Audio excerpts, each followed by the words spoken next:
Assalamu alaikum wa rahmatullahi wa barakatuh. Thank you all for joining us today at Muslim Resource Services webinar. Last month, we discussed different pantries in Shelby County and mentioned a couple across the state. Today, we will be discussing assistance, rental and utility assistance. And here today with us is Janet Lowe. Janet is the manager of community partnership. For over 20 years, Janet has developed engagement and outreach opportunities that foster connectivity. She serves Shelby County's Division of Community Services, heads the Office of Early Childhood and Youth, is co-chair of the Early Success Coalition, and leads the nonprofit committee jointly with Mayor Lee Harris. She has an MA in educational leadership. Janet is married with 2 kids, 1 cat, and an ever-changing number of fish. Thank you for joining us here today, Janet. Thank you so much for having me, and it's wonderful to be here with all of you. Thank you. So today you are going to introduce to us and inform us how we can apply and who qualifies for assistance, correct? That's right. So we in the Division of Community Services, we have a variety of services that are available. Right now, we have a really big one that we're trying to let everyone know about. It's the Emergency Rental and Utility Assistance Program. Hala, thank you again for having me. Should I go right in, or do you? Yes, please, go ahead. All right, so I'll begin by sharing my screen. And what I'm gonna do is tell anyone who is watching right now, tell you about the Division of Community Services very briefly, but then really do a deep dive into the Emergency Rental and Utilities Assistance Program. And then from there, I will open it up to questions along the way. So the Division of Community Services is made up of a variety of services. I think people don't really realize that we are a family. So in red, we are the Aging Commission of the Mid-South. So this is for seniors. If you all have a senior in your home, I highly recommend giving them a call because you might not be aware of all the services that your family member in your household might be eligible for. They also, it's not built into the name, but they also help people of any age, adults of any age with a disability. So you could be 18 and still be eligible for the services of the Aging Commission if you had a mental or physical disability. In the purple, we have the Crime Victims and Rape Crisis Center. So this is victims of all crime. So a lot of people think, you're a victim of a crime, you call 911, and then what? They are the then what. So counseling, advocacy, support. If you were injured, then you might be eligible for all sorts of financial services too, or hospital reimbursement. So lots of things that I think people just aren't aware of. The most sensitive and trauma-informed group of people you'll ever meet too. In the light blue, we have the Community Services Agency. So this is, everyone knows them as CSA. You may have heard of them. They provide utility, rent, mortgage, and medical prescription assistance. And I will go a little bit about them too. In the dark blue, we have the Veteran Services Office. So anybody here who might be a veteran or thinking about going into the service, or might be a survivor of a veteran, they have services available to you. And in the gray, this is for people who've been touched by the criminal justice system. And I won't go into them too much because all of their clients go to them directly through the court system. And then the brown, this is us. This is the Office of Community Engagement and Outreach. We are doing what we're doing right now, which is connecting with people who might need some of these services. So what we're going to talk about today, though, is the Emergency Rental and Utilities Assistance Program. So what is the program? We are here for Shelby County residents who are renters who may have experienced financial hardship during COVID. So this is specifically for people who really took a hit because of COVID. The program, what's really unique about this has never been seen before, it can pay up to 12 months of past due rent. That's really big. There's no financial cap either. So some programs may say we can pay up to $2,000. This one, there's no cap. So some people owe a considerable amount because of they maybe lost their job due to COVID, and because of the eviction moratorium, they were just behind and behind, and it added up and added up. We have been paying 100% of people's past due rent so far, 100%. Excuse me, 100%. We are also just now, hot off the presses, able to pay up to one month rent of your future rent. Because sometimes as people are applying and they're past due, while they're applying, they're behind on the upcoming rent. So we're now able to do a month's rent of their future rent as well. And the application portal, we open up the application window for a couple of weeks each month, and then we close it down again to actually process and distribute the funds. And then we open it up again and close it again. So the next window is going to be June 28th, and then we'll be open until July 14th. So who is eligible for this program? So it's for households. Again, you've got to be a renter in Shelby County. So it's not for people who own their homes. If you own your home, there's another program, by the way, and I'll touch on that later too. But this is only for renters. And it's for renters who were hit by COVID financially. It's for renters who have to demonstrate that they're past due. So you can't be like paying your bill on time. You've got to show that you are either past due on your rent or past due on your utility, or both. And then it's for people whose household incomes are 80% of the area median income. And I'll get to what that is later. And again, you've got to be a renter. So here's what the income guidelines are. So it's all based on household, number of people in your household. So if you're like me and you have a family of 4 in your home, if your combined income, meaning let's say you and your spouse or you and a child, if you have income earners, you have to combine those incomes together and then look at that number. So if you're a family of 4 and your combined salary is $54,300 or less, then you are eligible. Now, during COVID, if you took a hit financially and your salary income has gone up and down because maybe you work in hospitality and you were, had to be furloughed. So look at the monthly number there, okay? So then we have a monthly number for you to look at as well for you to know if you're eligible or not. So what do you get? You can get, like I said, up to 12 months of past due rent, and in addition, up to 1 month of future rent now.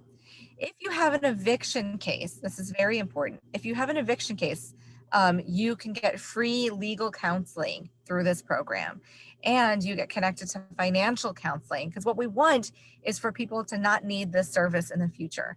What we really want is to help you now and then help you get out of that cycle of always needing assistance. So we can connect you with financial counseling as well as legal counseling, and they are amazing. So here's the process. So first, you have to apply online. The website is home901.org. And when you go there, you click on COVID emergency rent and utility assistance. After you apply online, that will take you to the step 3. Step 2 is, what if you have difficulty applying online? What if you don't have the tech capacity or aren't very tech savvy or have lots of questions? That's okay. Call 211. 211, by the way, just in general, is an amazing number. Everyone should remember 211 because it's like having a social worker at your fingertips, and they will connect you to any service that you could possibly want from any organization. They know everything. But they really know intimately this program because we've trained them to answer all the questions. And so they can help answer questions about this program. And if you need help filling out an application, they can connect you with one of our in-person help centers that are scattered throughout the county, and they will make an appointment for you to go see somebody in person for help. Once you have applied, step 3 is not really a step for you, it's more for us. The applications then get sorted. So if you remember, I said there's an application window where we open things up for 2 weeks and then close them for 2 weeks. The reason why we do that is we actually decided not to do the first come, first serve, because what we learned is first come, first serve sometimes helps those who have lots of technology, have a job that allows them time off and has more free time. So what we did instead is we allow applications to be open for a certain period. Then we close it and we take all those applications and we sort them based on need. So those with an eviction notice or a cutoff notice, they go to the top and they're going to get served first. Those with incomes less than 50% of the area median income, those will get served first. So we're really trying to say, hey, if you can wait, you might wait a little bit. If you can't wait, we're going to help you immediately. And then after that, once you are selected and eligible and are selected for the program, then we will pay your either MLGW directly or your landlord directly. We do not pay the client directly. We pay their landlord or the utility provider. And then again, the website is home901.org, or you can scan this QR code right here, or you can text Home 901 to 21000 to get that application website sent to you directly. And you can apply, all of this, by the way, can be done on your smartphone. So you pull up the application from your phone and you take pictures of the documents that you need, all done on your phone. So it's really very easy. I've worked with a lot of federal application programs that are impossible to understand, and this is not that. We've really tried to simplify the application for people. So what are you going to need for a successful application? You need to show documentation to prove the things that we talked about, that you were hit by COVID, that your income meets the guidelines, that you are past due on your rent or your utility. And here are examples of that. And these, by the way, are all on the website home901.org. So proof of unexpected loss of financial hardship. So what does that mean, right? So you can have an unemployment letter. You can have a bank statement showing, less money than the year prior. You could have a positive COVID test, because then we know that you probably had to quarantine and couldn't work. So the written letter there, it says written letter that you had to take time off work. This just means you self-declare. You write a letter saying, I'm an artist and I normally sell 2 paintings each month, but during COVID, I could only sell 1 painting every 3 months. This has been really hard on my family. I normally make this dollars, but this month I've only made this. Signed, Janet Lowe, dated today's date. So that's what that means. It's self-declare, because we know that a lot of people just don't have the kinds of documentation that are normally required. We know that COVID has changed everything. So that's what that means. Proof of income, examples there, your WIC benefits or paycheck stubs or bank statements. If you're applying for rental assistance, you've got to show the letter, the copy of the lease that has your name and the address, and the page at the end that's got your signature on it. If you are applying for utility assistance, you have to show your utility bill that shows that you are past due. Again, you can be behind in your rent and not be facing eviction. You can be behind in your utility and not need a cutoff notice. You don't have to apply to this program with an eviction or a cutoff notice. You can still apply just because you're 1 month behind on your rent, okay? And then the selection process, like I said before, we serve those with the greatest need first. It is possible that we get so many applications in 1 month that with so many great needs, that we have to take those a certain number of those who are eligible, but their needs aren't so dire. In those cases, we might take them and let them know that we have moved you into the next month's application pool. And that's just because, again, it depends on how many applications that we receive. Now, I mentioned earlier that CSA, which is the Community Services Agency, that they also have utility and rent mortgage assistance.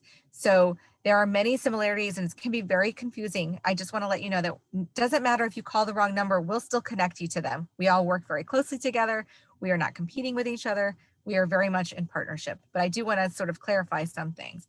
So CSA and emergency rent assistance, so CSA and ERA, we help with your past due bills. We make the payments directly to MLGW or the owner, not to the applicant. And we both have applications online with in-person and phone help. These are the differences. So there are many differences. I am not going to go over all of them with you. That would be way too much. What I'm going to do is just tell you what the takeaways are, okay?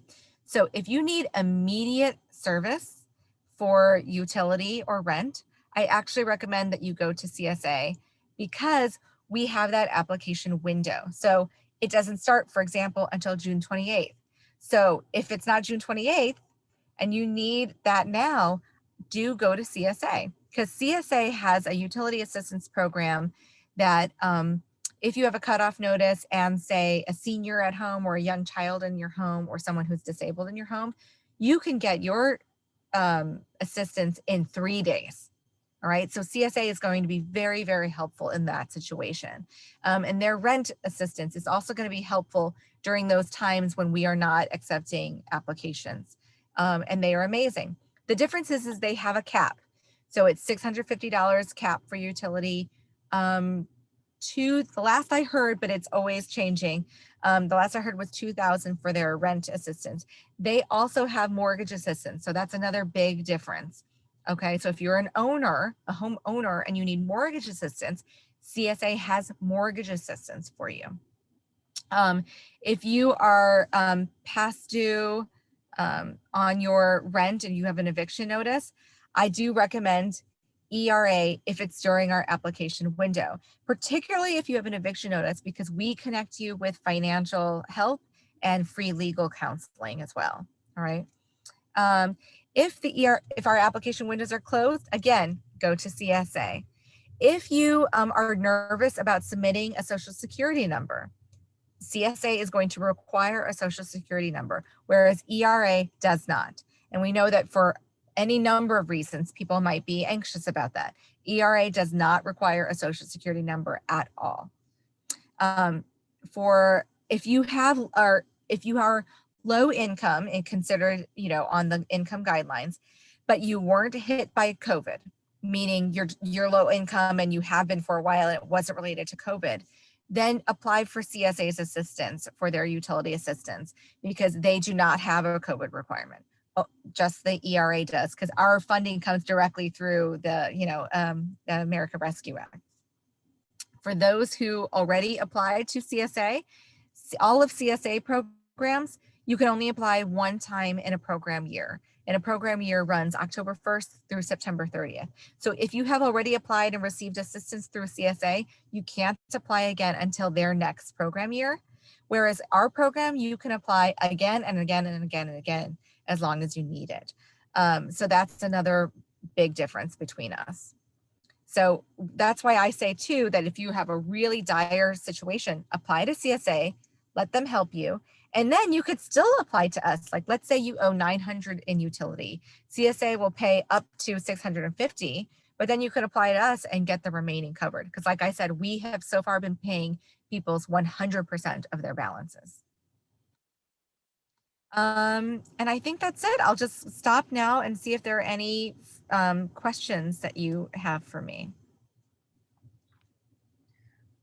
I just wanted to to back up. Either way, anyone that's needing assistance could go ahead and apply, and there is assistance out there.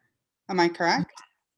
Absolutely, yes. And 211, again, that resource I was telling you about before, they're kind of like a social worker on the phone. So if you might not be eligible for one program, they might direct you to another one. And that's the same for this Home 901 site. It doesn't just talk about emergency rental and utility assistance. It actually has all of our nonprofit partners and city and county partners listed on there as well.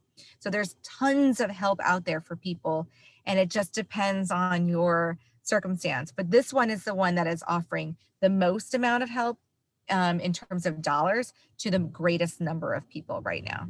It's very well funded to the tune of $22.8 million. That's unheard of. It's all due to the funding we received from COVID. And we expect actually many millions more to come. So this is going to be a very, very well-funded program, which is why we're able to pay up to 100% of people's past due rent and utility. And does it matter how far ago they tested positive for COVID? as long as they can show that they were positive for COVID, well, obviously during COVID times, but also that it was related to their loss of income. And Other so, does anyone have any questions? And Janet, oh yes, go ahead. yeah, sorry to interrupt. We received a call on our hotline, on our main AMAC hotline earlier today from someone in Jackson, Tennessee. I know that's outside of Shelby County, but if we are getting folks who are close to Shelby County, do we have them call 211? Can we redirect them to you all and then you all help identify? But this was a struggling family who really needed support. And we were able to get them connected with some local services, but I'm not sure if they were the most appropriate. So do you all help kind of redirect folks in West Tennessee region? It's a great question because they're so close and in terms of, our neighbors. Unfortunately, this program is only for Shelby County residents. That being said, though, this is federal funding, and the state of Tennessee was supposed to allocate certain amounts of funds to all the different counties. So I would recommend just doing like a search for emergency rent assistance Jackson and see what's available to them there. Another resource too, I know this sounds strange, but the Aging Commission of the Mid-South, which is part of the Division of Community Services, it's also a multi-county agency. So they actually do help, I think, with Jackson and Tipton and other counties. And so they might also be a resource to call to see what other services that they know about because they work in those other counties. Thank you. Mm-hmm. And I noticed that in the chat, you had put our Facebook page. Thank you for doing that. I really, and we're not doing this because we want the likes and followers, although that's always nice. But anytime we have a change to the program, we put that latest, newest information on our Facebook page. And let me tell you, we do it all the time. I think in the presentation, I even mentioned that we're actually now paying for future rent. We are, as we say, building the plane as we're flying it. This is new funding. This is a new program. And many states, by the way, we've given out more than the entire state of California. The reason why is we didn't want to wait and create the perfect system before we started. We wanted to right away get help to those families because we knew evictions were happening. So the downfall of that is that we're kind of making tweaks as we go, which I know can be confusing for people. But so when that happens, we put on Facebook all of those little tweaks as we go, or the new application windows. All of that will go on our Facebook page. So please do follow us if you want to get that latest information. And not just about this program, but on lots of programs for children, for teens, adults, anybody who is just needing a little extra support. I grew up on food stamps back when they were actual green stamps, and I remember having to tear them off. And I just don't know what my family would have done without that little bit of help at a time when we really, really needed it. And so that's what the division is for. Thank you, Janet. Please take a screenshot, get all this valuable information. This is a way you can read Janet and everything she has just discussed. And here is Muslim Resource Services information. Again, please take a screenshot if need be. I want to thank you, Janet, for being here. And if no one else has any questions, another minute or so, no? Well, thank you for being here. This was all valuable information. We really appreciate your time. So thank you so much. Thank you so much for having me. Have a lovely evening. Thank you, you too.